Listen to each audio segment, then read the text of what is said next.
Michigan employer who gave 16 Muslims a job learns horrid lesson about what they're really there for. Every day people get up and go to work in order to provide for themselves and their loved ones. If they are not feeling well or have an event planned, the appropriate thing to do is to ask for the time off. However, if the employer decides not to give the time off, everyone knows you must show up for your shift, right?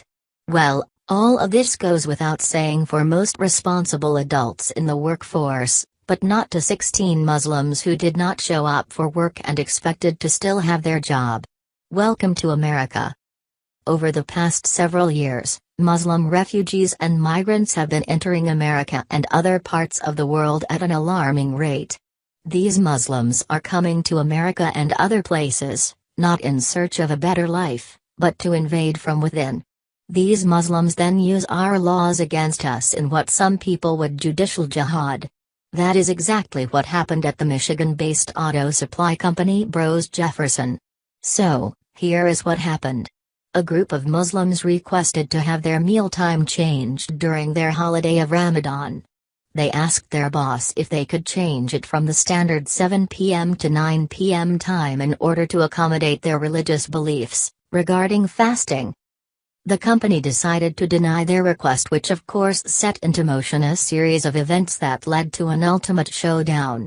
Instead of the Muslim workers moving on and following the company's policy, they decided to voluntarily quit, which should be the end of the story.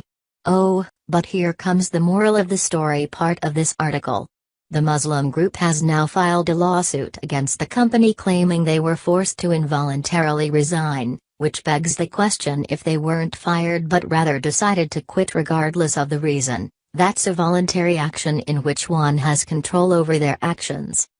Here is more from Creeping Sharia. Their supervisors made them choose between their jobs and their religion.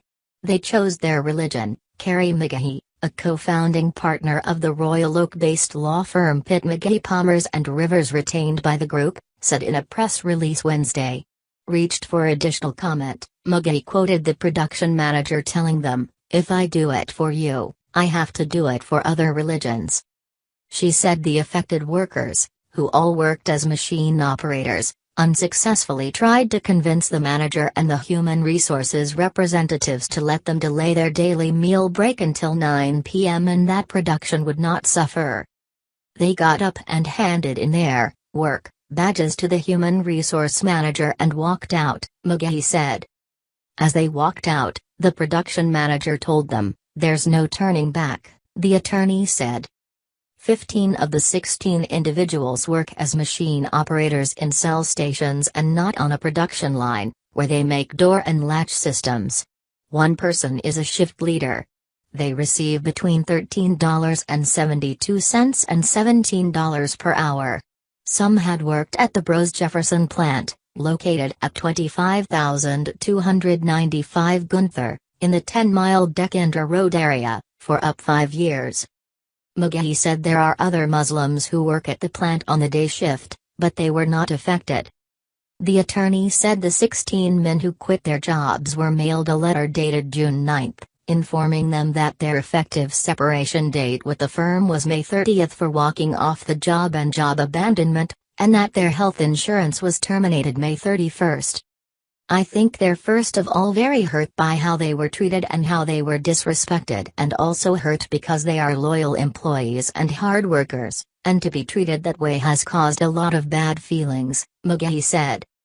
For these devout Muslims, the only alternative was to leave the workplace en masse before the start of their shift that day, said attorney Beth Rivers, co-counsel for the group of 16 employees. They handed in their work badges and involuntarily resigned, the lawyer said. Some apparently worked at the Warren facility through a temporary staffing agency. The attorneys allege the company violated Michigan's Elliott Larson Civil Rights Act and Title VII of the Federal Civil Rights Act, which makes it unlawful to deny an employee's request for accommodation due to their religious beliefs unless it would cause an undue burden on an employer. The workers have filed a complaint against Bros with the Equal Employment Opportunity Commission, their attorneys said. As mentioned above, there were other Muslims at the company that abided by the rules of the company. However, these Muslims decided that they rather walk away than follow through with their commitments. They then use the laws of our country to claim that they were being discriminated against when that could not further from the truth. Now, maybe this company will give these positions to hard-working Americans rather than ungrateful Muslims who are just looking for a huge payout. Share if you think companies should hire Americans over Muslim refugees.